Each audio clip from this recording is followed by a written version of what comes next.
Welcome to Haunt Weekly.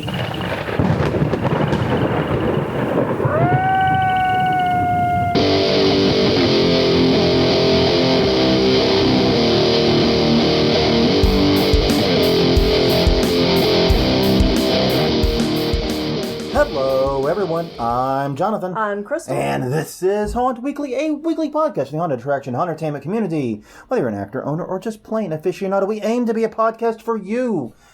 And we return to you again, once again. Some of you are seeing us live on the Facebook. Yes. The Book of Faces. It sounds way more cool when you call it the Book of Faces. Wouldn't that just be the Necronomicon, though? Yeah, I think so. I think so, technically. But anyways, we are live. Some of you are seeing us on Facebook. Some of you will be getting us later. Either way you choose to view this podcast, thank you very much for spending an hour with us. Mm-hmm. And what we're doing this week is a little bit of haunt lingo. Yes. A little haunt slang, a little haunt jargon. Yeah. Terminology. Yes, and your mileage may vary on this episode, obviously. Obviously. Well, I realized, that we use these terms all the time on the podcast. Right. We've been using them for 229 episodes and never once actually defined them.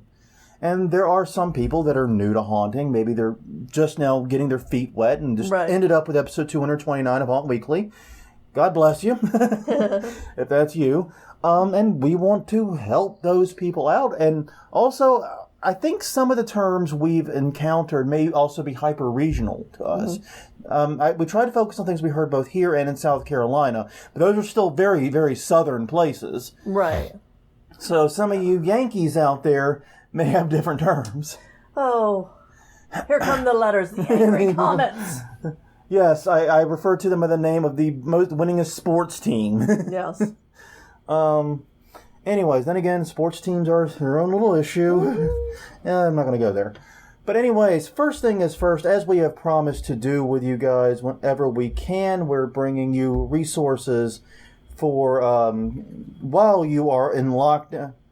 Oh, wait, and first things first, I forgot to mention you need to follow us. Yes. On hauntweekly.com, Haunt Weekly on Facebook, Haunt Weekly on Twitter. If you were shared this stream by a friend, and I know some of you were, and you have not yet liked Haunt Weekly on Facebook, why not? Get your own alerts when we're going live. Yeah. Don't mooch off your friends. By the way, thank you to the friends who share and let your buddies mooch off you. Yes, thank you very much. We greatly appreciate that. But don't mooch off your friends. Follow Haunt Weekly on your own. It's a lot of fun. Trust me. We have jokes here. Yes. But you can also find us at youtube.com/hauntweekly. Soon, when I figure it out, I'm going to have us live simulcasting there. Yeah. I failed epically this week.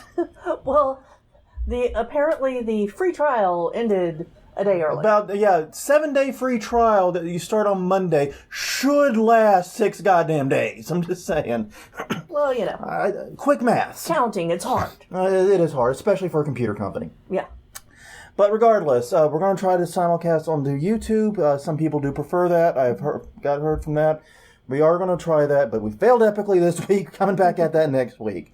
Maybe we'll attempt a Q&A or something in the middle of the week to kind of let us try it out. Yeah, I'm thinking probably Thursday is going to be when that happens. If you're interested in that, let us know. We will see about doing it. But also, obviously, if you're not catching us live, that's okay. Yeah. We like you too. We're on iTunes, Google Play, Stitcher, wherever finer podcasts are sold. They haven't bothered kicking us out yet.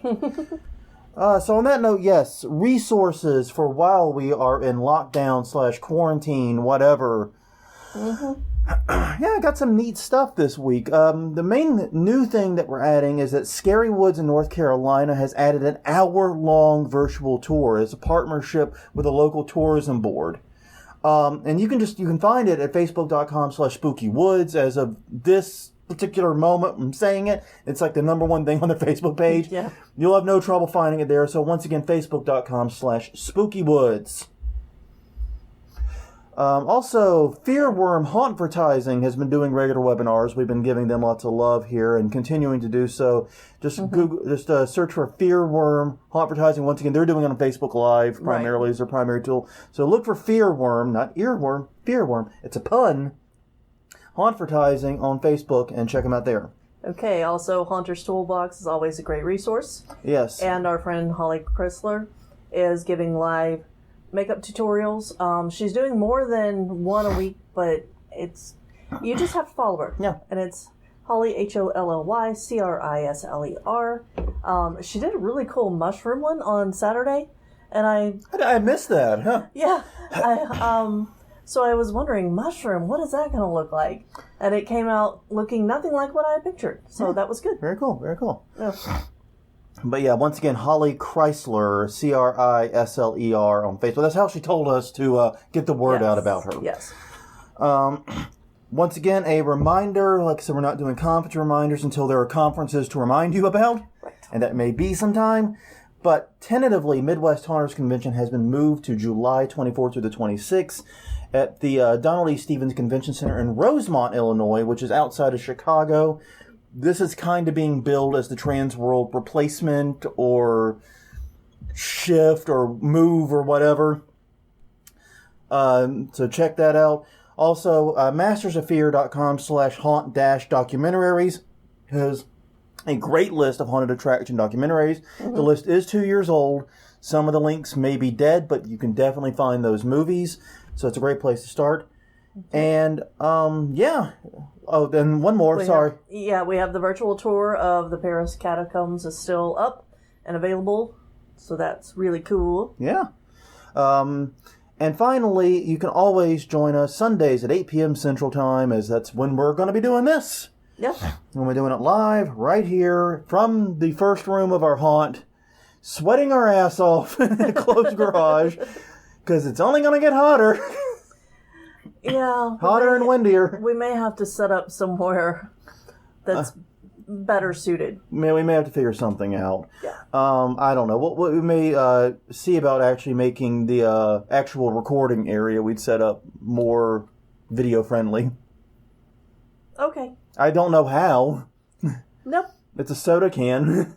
But we'll see what we can do there. But yeah, Sundays at 8 p.m., facebook.com/hauntweekly. That is us. We are doing that. And we are enjoying it. Now, so real quick, some local news. Yeah. Go ahead. Yeah. Whew. This is some rough stuff here, because locally here in New Orleans, you have to understand about New Orleans is that this is a festival town. We have normally, under normal circumstances, a festival every week. Yes. That is not even an exaggeration. No, there could be several festivals a week. In fact, if you get the idea that, hey, I'm going to start up a festival in New Orleans, what week is nothing going on? There isn't one. Give it up. You've got to go head to head with something. Yeah. Pick your festival wisely that you want to take on. Yeah, one of my jobs, we always would try to schedule a big event in May, and it was supposed to not conflict with any of the big things. Yeah. That doesn't happen. No, there's no. It always conflicted with something. It's impossible. But they have actually canceled all festivals through the end of the year. That includes Voodoo Fest, which Voodoo Fest is traditionally the last weekend in October. Right.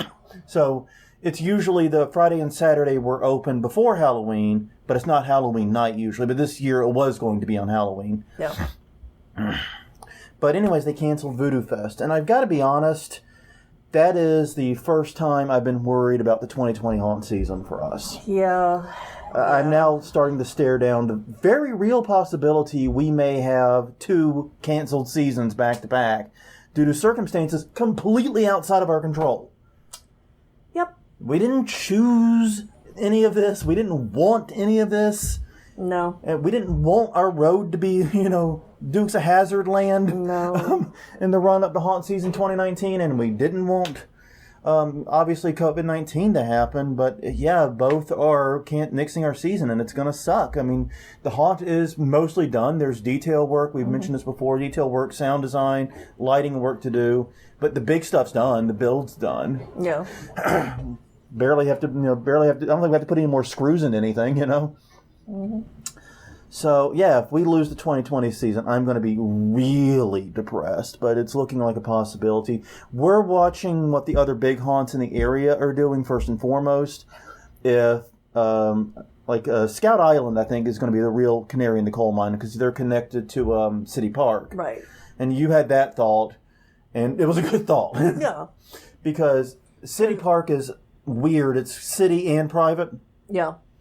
But it's mostly city. But the Scout Island is privately owned or co-owned. Yeah. There's some kind of it has that connection with City Park. I don't know all the details about it, but the long story short is, I think City Park would be the first to put the kibosh on an event, even before like the city would close the Mortuary, New Orleans Nightmare, etc. Right. And if those close, obviously we're going to close too, because just no way, I'm not going to do that.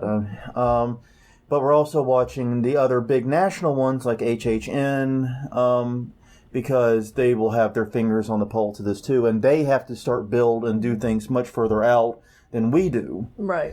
Because, they have events they can't go back from starting, like basically now, pretty much. Yeah. So if they're still rolling the ball forward, there's hope. But yeah, so we haven't had any cancellations or postponements with those or anything else.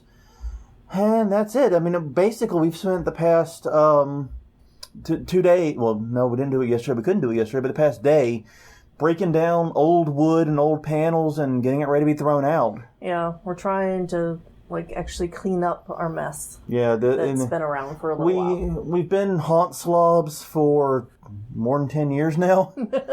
And we're trying to undo some of that because, like I said, so much of the haunt is done. And even though we have, a little bit more time, we're both working, though. Yeah. Both working fairly normal schedules right now. We're very lucky in that regard. Mm-hmm. But, yeah, so we're tearing down panels, breaking apart frames, and throwing out old wood that's useless and rotted. Yeah. Hopefully we'll have a yard by the time this is done. That'd be nice. Yeah. Be nice. Be good. All right, so let's move on to the topic of the week. And that is We Haunters Talk Funny. A little bit. Hey, right off the bat, my spell check absolutely hates that I use haunter as a noun. Yeah. It would. Hey, you ever play Pokemon? I'm just saying. Haunter is a noun. Yeah. But also, it's a noun for us. It is. And I mean, there is a reason that shit haunters say is a thing. Yeah. So. Yeah, it's a very interesting... We have our own slang and lingo, and it runs pretty deep. And it was kind of weird, as I noted, in 229 episodes, we never actually defined a lot of the terms. We admittedly are kind of, at times, a very jargon-heavy podcast. Right. We never actually set forth an effort to define a lot of those terms. Right, and we're going to miss some. Oh, yeah. So please, if we miss stuff, put it in the... And you're watching it live, obviously. I am. Put it in the chat, and we will add it in toward the end. Mm-hmm. How's that? That sounds good. All right. So I broke this apart into categories, basically the sections of haunt life that I think they pertain to. Mm-hmm. And I wanted to start with haunt building and construction. Yeah. And the most basic term, haunt. Yes. Haunt is basically the physical haunted attraction itself. Yes. I know that's a duh. That's a duh moment for a lot of people, but... Whenever I tell somebody that I have a haunt, they're like, what the fuck's a haunt? Yeah, exactly. That's what they do. Yeah. So then you have to say haunted house.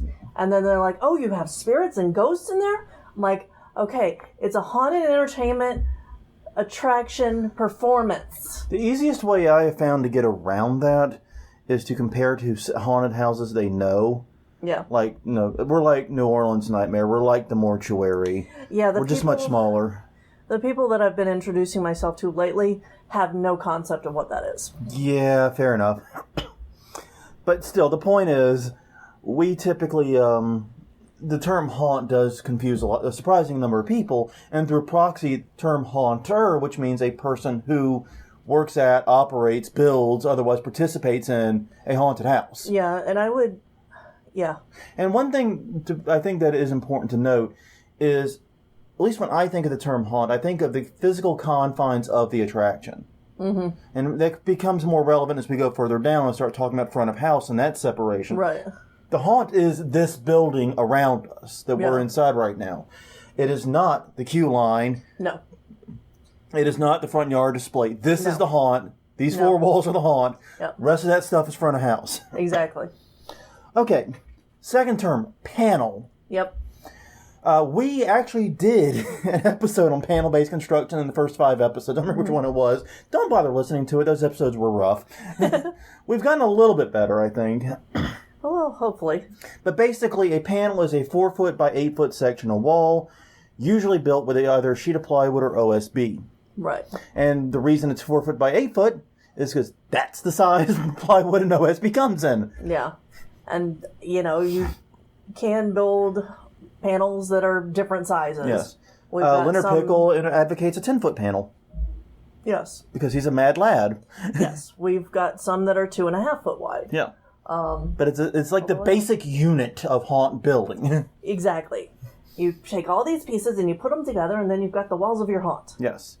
And the thing about panels that's so great is that no two haunts build them the same way. No. I've been behind the scenes of dozens of haunts.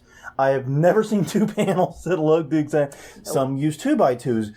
You crazy sons of bitches! What are you doing? Yeah. Some use 2x4s. So you put them flat against the wall. They put them sideways. They'll put verticals. It's, you know what I mean? Horizontal mid pieces, vertical. It's crazy. Yeah. Yeah. There's tons of ways to build a panel, and frankly, everyone does them different, and they all have their own advantages and disadvantages. Mm-hmm. We go for, around these here parts, we go for weight, heaviness, and sturdiness over, ease of moving. Right, and that's because within our first year or so, people were on the floor kicking the walls. Yeah. And you can't have a flimsy panel if people are going to be actively kicking and running into them. Yeah.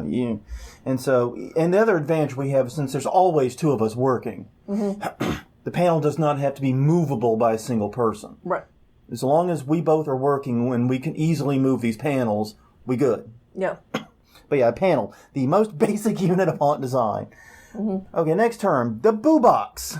Boo. Now, this is an interesting one because boo box was originally, and still is, a trademark name for a specific type of haunt controller. Right. A specific brand. But in the age of Raspberry Pi and all of these knockoff controllers and all that, it's come to mean just about any type of haunt controller. Right. They may want to do what Velcro is doing. Yeah. And try to protect that a little bit better. Yeah. Every haunt refers to their controllers as boo boxes, even though not every haunt has actual boo boxes. Right. Just saying, it's interesting. And like I said, many of them are using Raspberry Pis now because they're simple computers, basically. Yeah. They take an input, either from a tripwire or a sensor, and do an output, which is to activate a prop, turn on a light, whatever. Input, output, bingo, bango, bongo. No. That's what it is. And if it does that, it's typically called a boo box. Once again, even if it's not actually a boo box. Right. One of my favorite terms I use a lot, house lights. Mm-hmm. It's actually an old theater term. And it refers to bringing up the lights in the house, inside the theater, so that the audience can see. The result of that, though, is in a haunted attraction, what it means is bringing up the building lights. Like right. These lights, and I know I'm motioning wildly to some people that are going to be listening audio only, but all around us we have our house lights up because otherwise you would not be able to see us for the live stream. So, yeah, these are the lights in which you work by, you build by, and also the lights you bring up if there's a safety concern and you need, to get people in there for something or get people out of the haunt. Right. Either to get your people in or the customers out. Yeah, and it's usually, separated by switches. So you have one switch that brings up all the power all the way, and then one that just doesn't. Yeah. It's just the house lights, as you were, the haunt lights. And since a lot of haunts are built in metal buildings or factories, this is often the lights that were built into that metal building. Mm-hmm. And it just comes from the top, and it's really, really bright, ideally. Now, that's the opposite of haunt lights, which are basically the lights when the haunted house is in operation. Yeah. This is your special effects light. These are your lasers. These are your weird colored, blinky, obnoxious bulbs, whatever you're doing. It's all the stuff that makes your haunted house a haunted house. Yeah. All right. Okay. So then there's pneumatics. Pneumatics. You can always hear these coming. Yeah, you can. These are props which are operated through, pneumatics. Yeah. Which is movement of air. These are compressed air. If it functions through an air compressor, it's a pneumatic. These props tend to be, as you've noted, very loud. Yeah. And they tend not to be very powerful. You can't move a lot of weight. Well, you can, but you risk blowing up things. You typically don't want to move a lot of weight with pneumatics. Probably not. You want to make sure that, your compressors are rated for however much you're doing. But pneumatics but they're very, very quick. It's a very fast thing. So you can activate startle props and things like that with pneumatics, as opposed to hydraulics, which are items, usually not props, but operated through hydraulics, which is pushing in fluid. It's slower, but it can move significantly more weight. Right. If you need to make a big thing lift up and down, you're probably going to use hydraulics. If you need to make a dummy lunge forward against a grill, you're probably going pneumatics. Probably. Obviously, you can do lots of weight with pneumatics, and there are ways to speed up hydraulics, but those are typically the strengths and weaknesses of each. Yeah. It's easier to make pneumatics do fast than it is hydraulics, for example, and cheaper, too. It is. It's significant, because, you can buy an air compressor from Harbor Freight, relatively inexpensive, and power a good number of props with it. Yep. And also, finally, in the haunt building and construction category, prop names. There's an unweird rule. It's not unweird. There's a unwritten rule. I think that's what you're looking for. That if a prop, especially if it's an animated prop, is a person in some way, that they get a human name of some stripe, or a comedy name for their action. Well, and we've given some, names to not human things. Like the first drop panel was Big Bertha. That's true. Yeah. So every it was a beast. Every haunted house goes around and names their props. It's just a thing that they do. They get we humanize them. We get attached to them. We love them. Like, we still have Fred and Wilma. Right. My dad named those. Huh? My dad named those. Yeah, Fred and Wilma. There are zombies. I thought you said your dad made them. I'm like, no, he didn't. No. He's very impressive, but he did not make Fred and Wilma. No, he named them. Yes, he did. He did do that. That is correct. Like, I remember one haunt we worked at, the electric chair guy was named Shake and Bake. Yeah. Now, it was also the name of the model. Yes. And at some places, they also call him Old Smoky, because they have the fog coming out while he's shaking and baking. I had not heard Old Smoky. Yep. And I fucking love that way better. That's way better than Shake and Bake. That's like 100 times better for that prop. Because you're right, it does. The fog does come out of it very hard as he is shaking and baking. So, but please do not cover Old Smoky with cheese. No. Or lose your meatball anywhere near him. No, but now if we ever have a prop like that, it's gonna have to have a meatball hidden somewhere on it. Like, it's just gonna happen. Well, with that particular prop, it'd be real easy because it is a very fleshy prop. Yeah. So no, you could definitely do that. No. It was part of his last meal. Oh, God. Okay. All right. So next we're going to talk about haunt acting and operation. All right. Now, starting off with one that may be just the haunts we've worked with. These have been consistent for us. Yeah, and I've heard it called out at some haunts we've gone to as customers. Yeah. Ones that don't have a really good sound barrier between the front of house and the back.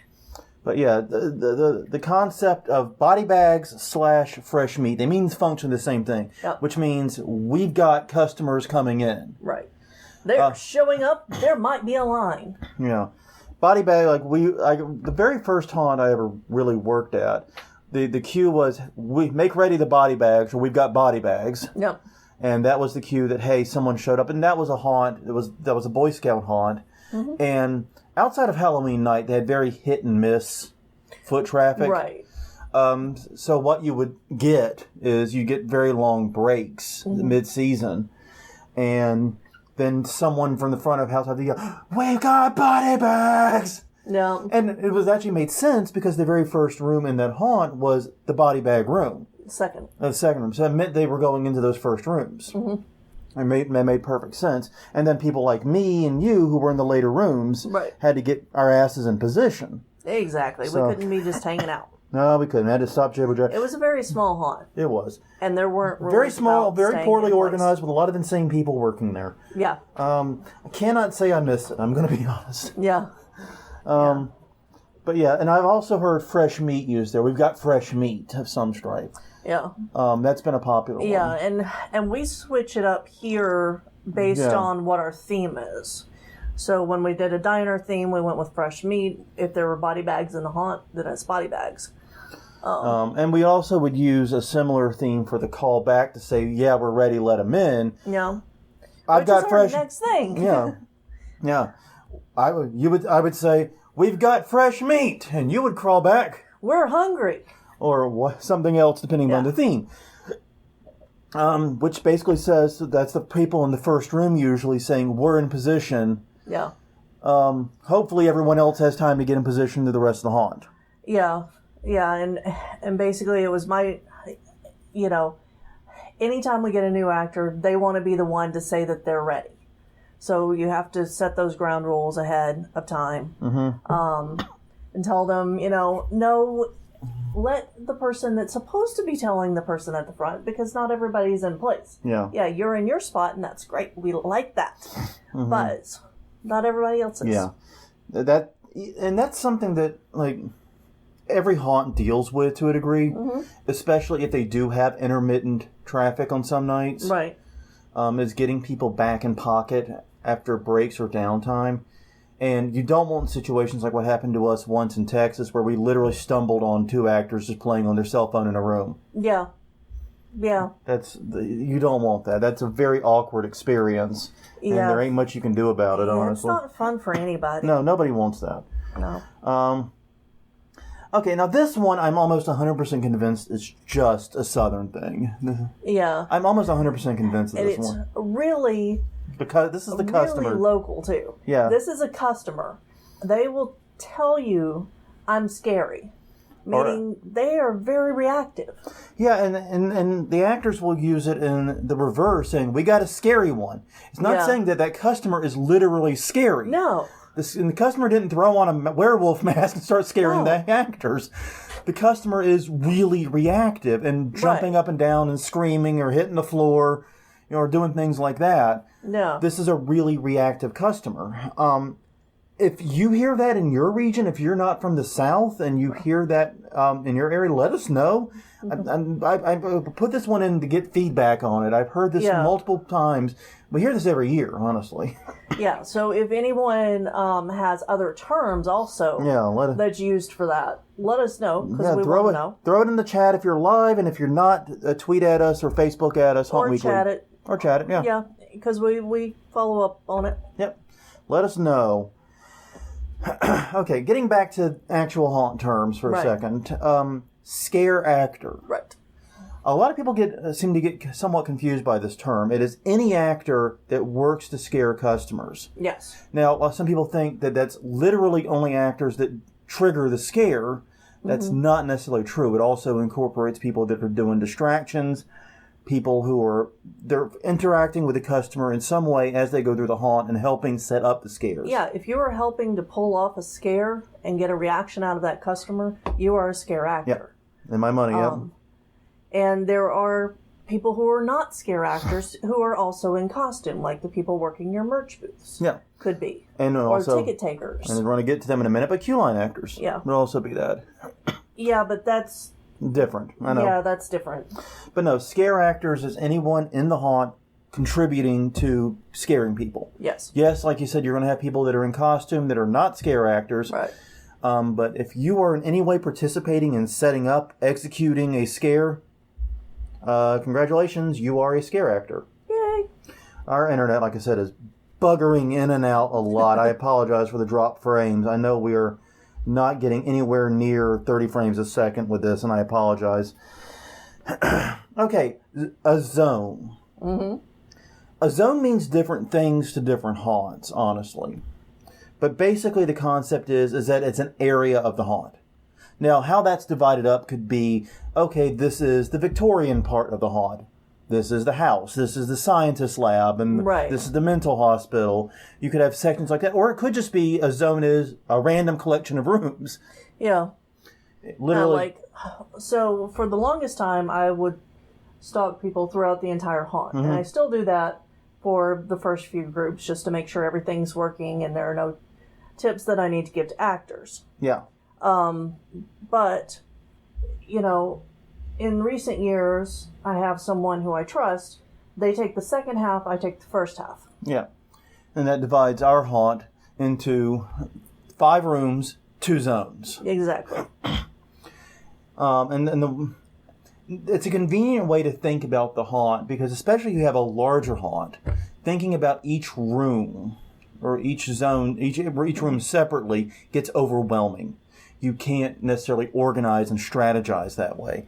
You have to cobble together some rooms and put this under an area of control, and those zones get a zone actor. This is an act. Basically, think of it like a lieutenant. Someone who is an actor manager of that particular area. They're also often called a floater or a roamer. Right.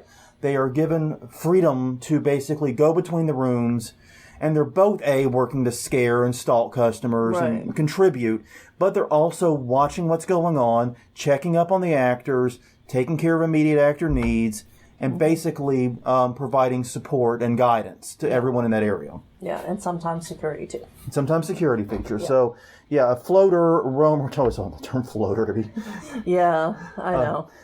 Amusing, but it's a term that's used. Don't look at me. I didn't make it up. Is. And a floater also sometimes describes an actor that swaps in and out with roles. So be careful. That term actually has, like, if your actor goes on break, they have a very generic costume. Right. It can be slotted in anywhere. For the 15 minutes that actor is getting a water break or whatever, they'll slip in there. I've heard it used for that too. Yeah, someone that can even study like a couple of different places that they can just relieve someone, like you said. But oftentimes the zone actor is the one that does that slotting in and out to give people their breaks. Right. So that also is a thing. So that's probably one of the reasons why it is the same term, because it could easily be the same thing. I just realized that.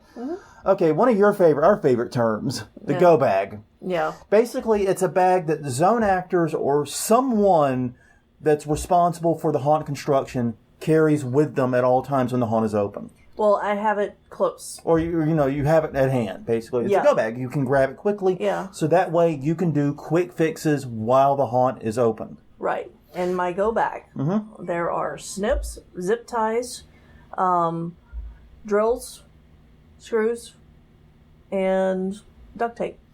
And a bunch of like snips and... And from last year, I am adding in at least an extra light bulb. Yeah. Because we had one go out mid-show, and that was not cool. Yeah. But odds and ends that are useful for fixing basically whatever goes wrong in the middle of the show. Yeah. It's very, very handy stuff.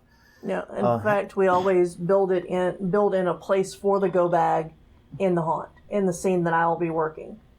We have to make sure of that. And there are 2 places that we have ladders, one on each side, hidden, so that if I need to get up into the rafters for something, I can do that real quick. Yep. Squirrel my way back down while Bernie entertains them outside. Yeah. And the go bag has become super important. And typically speaking, in a bigger haunt, you would want it to be with your zone actor, because they can be Johnny on the spot. That light bulb went out in that room. They're going to be the closest one there to fix it. Exactly. Or a board is falling down. They can just quickly get it back in place. It may not be pretty, but it'll be safe, and you can keep open and keep customers going through. Yeah, and we haven't had anything like that in a few years. So. Yeah. But you never know. There's always next year. Exactly. Hopefully. All right. Yeah, and I'm seeing from Nate that he calls it his haunt bag. Ah. So. I like that. That's a haunt bag. That's a good term, too. Yeah. The haunt bag. All right, queue line actor. This is any actor who works with customers when they're waiting in the queue line. Mm-hmm. That's pretty simple and obvious. I think it's self-explanatory, but it's a very coveted position because they usually get the best costumes and best makeup because they're going to be up close with the customers for a very long period of time. Right. And they have to have lots of interactivity and lots of skills in that area. Not every great scare actor is a great queue line actor. Not every great queue line actor is a great scare actor. No, queue line actors I find that they're very specialized. They Yeah. know how to talk to people. They know how to make people uncomfortable to the right level, because you don't, and they're trained to not scare customers away before they buy their ticket. It's very important. Make sure to get the money first. They set the tone. I might have fucked that one up once. Yeah. They set the tone, but they don't, like, discourage going into the haunt. Yeah. Or at least getting the ticket. That they keep the anxiety, they keep the tension high, but Right. not enough to send them away. And that's a very important balance. And if a lot of times, if someone's a really adrenaline hooked scare actor and they are doing queue line stuff, they might sink their teeth too deep into someone waiting to go in and make the experience non enjoyable for them. Yeah. Because they can't just run away from you here. Right. You got to find that balance. It's tough. Yeah. I mean, thinking back, some of my favorite memories are with queue line actors. Oh, yeah. Hands down. Yeah. And it looks like we might be dropping in and out a little bit. Yeah, we're dropping. So, Our internet is not doing well from the looks of it. so those for you live, sorry. For those of you listening, sorry we're talking about the video so much. Yeah, sorry about that. Our internet, though, is doing pretty tragic, if we're being honest here. Anyways, Anyways, moving on. Sliders. These are actors who specialize in an art form known as sliding, Yes. which involves using a combination of knee pads and special gloves to slide on the ground very creepily. Right. It's awesome. It is amazing. I cannot do it. No. Yeah, and there's... I had the name earlier, and I knew I should have written it down. But there's a couple of sliders who are sliding around their neighborhood right now during quarantine and posting videos of it. And they're really cool. Okay, our internet seems to have stabilized, so maybe now they can see us again. But yeah, this is a very, very specialized skill. It is very awesome. I cannot do it. Yeah. And I am too goddamn old to figure it out now. My knees and my hips would probably kill me. Right. And it's just like, walkers, the stilt walkers. Oh, good lord. Which we didn't include Yes, because we 'cause- forgot. But, Well, we're including them now. Walkers. Yeah, exactly. Actors that use stilts. yeah, There you go. that's another one. Boom! Added.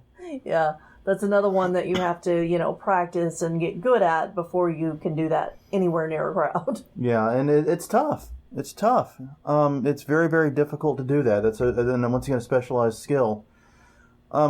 Can you close the actual preview of that? Because that may be one of the reasons we're having issues. Just trying to... Okay. Don't worry about it. Anyways, so sliders and walkers, they are two types of actors, along with the queue line actors, that work front of house. Mm-hmm. Which basically the front of house is everything that is... it's a term that comes from the theater industry. Yeah. And long story short, it basically means anything that is not part of the stage, the show itself, which would mean, in this case, inside the haunt. It includes the ticket booth, it includes the queue line, it includes any carnival or game that you have going on out front. Everything not inside the haunt itself. Everything the customer does before they go into the haunt is part of front of house. Yes. And so that's something to think about. I mean, people who work ticket booths and haunts, you might not think of yourself as front of house. You're front of house. Yeah. I don't work front of house. I'm just a ticket booth person. No, that's front of house. Yeah. You're part of the experience. You are. Everyone who's involved in the haunt is part of the experience. Yes. Whether, whether you are working in the merch booth or a security person. Yeah. Security people have scared me more times than actors. Oh, God. Especially at the mortuary, where they tend to wait around those dark corners where you're not expecting anything. Yeah. Like when you're coming off the stairs and you know that there's a safe zone around the steps. Yeah. Because, duh, right? Yeah, exactly. Safety. And then you round the corner on the stairs and there's a security guard waiting on you. Fuck. Yes. All right. So front of house, yeah, just everything that the customer sees or does before, or I would also say after going through the haunt, is front of house. Two of the favorite terms in the haunt industry. Right. The first is Code Yellow, which is basically not just an awesome podcast that you should definitely check out if you're interested in Haunt Weekly. Yeah. It is also a term for someone just peed their pants. Yep. Or dress or whatever. Mm-hmm. Whatever they were wearing. They peed themselves. It implies cleanup may be necessary. Yes. And likely is. Cat litter's good for that. Cat litter's good for that. Basically, you want to make sure that you can get up any slip hazards. Right. And then there's the companion code brown. Which you can kind Kind of of figure out what that means. Once again, cleanup is likely necessary if that happens. That's bigger cleanup. Now, other colors do exist. Like, a lot of haunts use code red to indicate that there is an emergency or a problem of some stripe. We need security or medical attention. But that, once again, those colors are not universal in terms of how they're used. So every haunt has different... Code yellow and brown are very consistent. Yeah. And like I said, code yellow was consistent enough that they named a podcast after it. Yeah. It makes perfect sense. Makes perfect sense to me.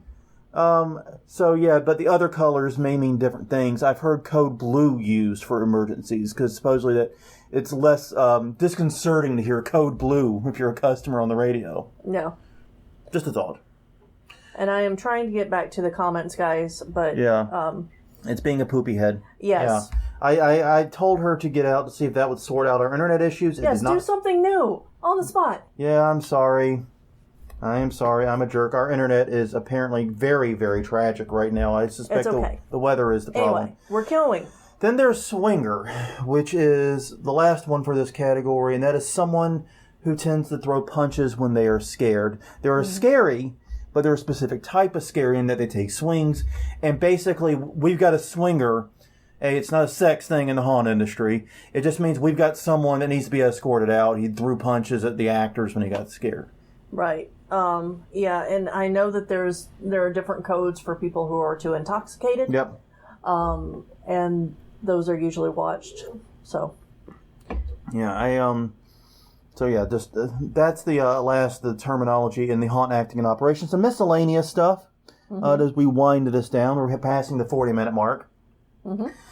A haunt widow is a partner that gets neglected because they don't work on or for the haunt. Right. Then it can be, there are haunt widow husbands, haunt widow wives, haunt widow, everything. Yeah. Basically, anytime that we have one partner who is a haunter and one partner that is not, that person's going to become a haunt widow, especially come haunt season. Yes. Ellie is our haunt widow. Yes. She created the group. She created the group for it. But she is also our haunt mom. Right. Which is a term, or haunt dad or haunt parent. It's a broad term. It's a person who helps the actors and staff, but it's not actually involved in the haunt directly. They're not working as an actor. They make sure that the actors are fed and watered and cared for and loved and have their boo-boos kissed. And they're also, at least in our case, the adults on the property. Yeah. They're not in costume. Yeah. Ellie doesn't wear a costume, and she handles any kind of things that are front of house that needs to be handled. Yeah. And long story short, the haunt mom, dad, parent, whatever, is a very, very important role for actor satisfaction. Yes. If you do not have one, it's going to be very difficult to keep staff because it's impossible for the actual haunt leaders to play this role because you can't be the one coddling the actors when you have to lead them, give them guidance, and push them to do better and so forth. Right. Those are not always, especially in the intensity of the moment. The haunt mom is the person that stands back and says, "Hey, are you okay? No. Do you need water? Make sure that there's adequate food and stuff in the actor room, and basically take care of them." And you need someone to do that. You need someone whose sole job is that, even if they don't necessarily realize it. Mm-hmm. And a lot of times it ends up being an actual parent of one of the actors. Mm-hmm. They don't want to work in the haunt, but they want to make sure their son or daughter is cared for. And while they're doing that, they'll care for 100 other or whatever. Everybody else.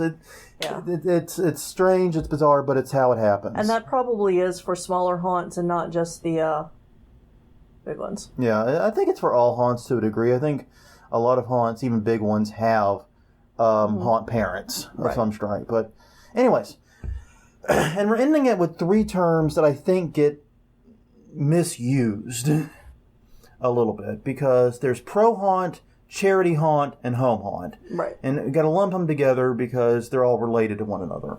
A pro haunt is a haunt that operates professionally and attempts to earn a profit, even if it's even if it's a modest one. Most pro haunters I know have other jobs. Yeah. This is not their full-time 365 gig. They would love it to be. They want it to be desperately, but the money's not there for whatever reason. Yeah. Probably because it's just difficult to make a living through haunting, if we're being honest. Yeah. But it is a haunt that attempts to earn a profit. Yes, they charge for tickets. They charge for tickets. They keep all of the and they keep the money, and they try to turn a profit. Mm-hmm. A charity haunt is basically a pro haunt, except more than half of the money, the profit from it, goes to a charity. It's actually a legal definition here. 51% is the magic percentage. You give 51% of your profit to a charity, you are a charity haunt. And that brings about a whole world of opportunity for you. Right. In terms of, A, getting access to things and places, but also getting discounts, donations, tax deductions. It opens up a lot of doors. And and one of the best pieces of, I can't remember who it was at HauntCon that said it. It was a great talk. Yeah, it was a long time ago. It was several years ago now. But the device was, if you're looking to launch a pro haunt, especially if you're looking to make the jump from home to pro, the best way to do it is to pair up with a charity and open a charity haunt. Right. Because that makes everything much easier to get off the ground. Because you will have, if you give it a big enough charity, you'll have access to locations, you'll have access to donations, you'll have access to all this stuff. Right. That you will not have just going into business for yourself, especially if you don't have a lot of startup money. Right. And, one of the things that you want to do if you're looking at doing that is have a contract in place that says that, anything you bring into the haunt, whenever you part ways with a charity, you take with you. If you part ways with the charity, obviously. Yeah, but you need to be thinking, if you do that, definitely be thinking about the exit. Yeah, because I have heard horror stories where people didn't get that clear, and the charity wanted to keep doing the haunted house, just not with the person who started it. Yeah. The person who was doing it got kicked to the curb, and they lost all their stuff that they had built and brought into it. And right, all the panels that they built in the space that the charity owned and that kind of thing. You don't want that to happen to you, so get a contract in writing if you do that. Right. But a home haunt is just a haunt that operates in a non-profit way completely. Yeah. And it does it on someone's home or private property. Now, I've been to pro haunts that were at people's homes. Yes. That was weird. It was weird, but it happens. Yeah, and lots of places that's illegal. Yeah, you can't do that. You can't do it. I think the haunts that we've been to that have done that got away with it because of how rural they were. Yeah, I think maybe they just weren't found out yet. Or the local authorities just couldn't be bothered. Right. No one had died or no serious crimes had happened, so they weren't going to mess with it. Yeah.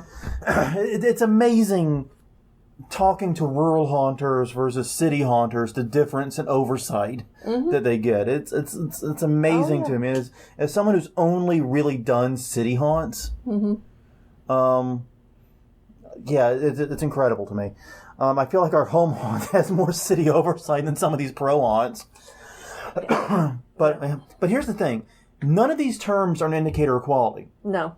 There are some really shit pro haunts out there. There are. They'll take you $10, $20, $25, whatever, and give you a real crap experience in return for it. There are some home haunts that are absolutely amazing. Yeah. They charge you no money and then give you an amazing experience. Yeah. I mean, I find that the charity haunts have a lot of creativity in them that the pro haunts don't. Yeah. Because a lot of the pro haunts don't. A lot of the pro haunts don't. Yeah. Because a lot of pro haunts do rely more on mechanical advantage, that money advantage to be able to buy the bigger props and things and use fewer actors in the areas. Yeah, and that is definitely a difference. Since charity haunts are almost always, and one of the other things you can do is have a volunteer actor force, much easier with a charity haunt. They're able to get a larger staff.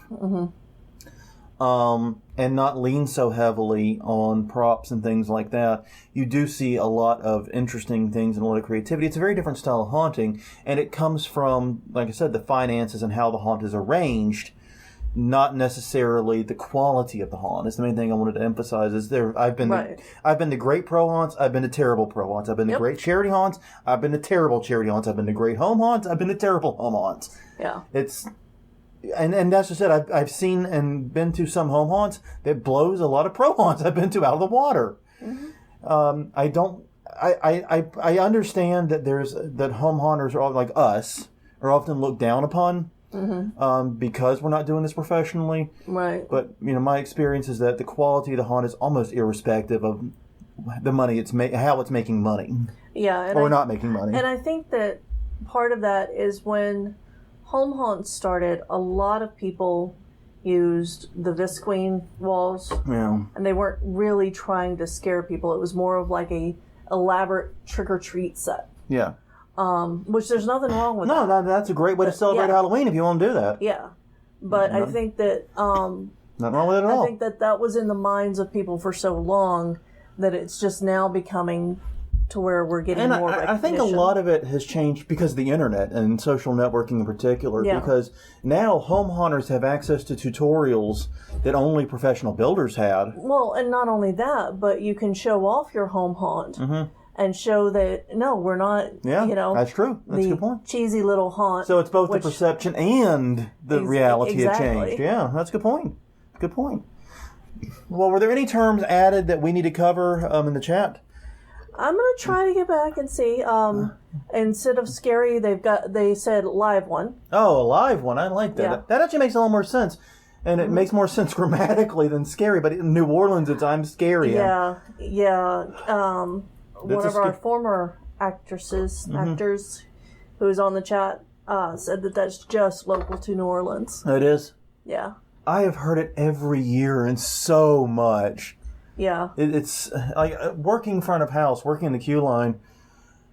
Yeah, I hear it at least, like Halloween night when we're really slammed, I'll hear it 5 or 6 times in the night. Right. Easily, because they'll be like, Mister, is it scary? I'm like, yeah, I hope so, Yeah. That's good, because I'm as scary. Yeah, I mean, we don't build this to not scare you. Well, or at least not attempt it. I do find that question frustrating, because it's like, how do you answer that?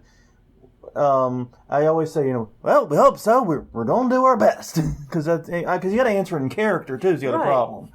Anyway, but that's all the terms we have then. I don't think there's anything else to add. Crystal's going through the chat real fast just to make sure that all is well. Like I said, we have been dropping in and out. I know our internet connection is garbage. I'm going to work on that for next time and see if there's anything I can do. I have no idea why it's been so bad this time. I think the weather. It's the weather. I think it's the weather, yeah. Hopefully next Sunday around this time it'll be clear skies and, we'll be able to make it work a little better. Yeah. Okay, well, on that note, I think we're wrapping it up. Mm-hmm. So, once again, thank you very much for joining us and spending the past hour of your life with us here. We greatly appreciate your time, whether you watch us live or you're listening to us after the fact. Thank you. Yes. You guys are awesome. Do take a moment. Go to hauntweekly.com. Check it out. I'm going to add, by the way, I forgot to announce this in the intro, I'm going to add a page there for those quarantine resources with direct links. I meant to do that before this episode. I didn't get a chance. We've been busy. Been a little crazy. Not going to lie. But I'm going to try to do it sometime in the next couple days. So keep me honest. Out there, that's your job. Keep me honest on that. I'm going to do my best to get that done. That'll be at hauntweekly.com. We're also Haunt Weekly on Twitter, Haunt Weekly on Facebook, which we are doing live, Facebook Live recordings every Sunday, 8 p.m. Central Time. That's 9 p.m. Eastern Time. Other time zones, do your own math. I can't be bothered. You weird Pacific people. You can also find us at youtube.com/hauntweekly, and we are also at iTunes, Google Play, Stitcher, wherever you get your podcasts. You can find us there. But until next time, I'm Jonathan. I'm Crystal. And this was Haunt Weekly. It's 229, talking about haunt language and lingo, jargon, title and work is the name. Haunt jargon, maybe, is what we'll go for. We will see you guys next week. And literally.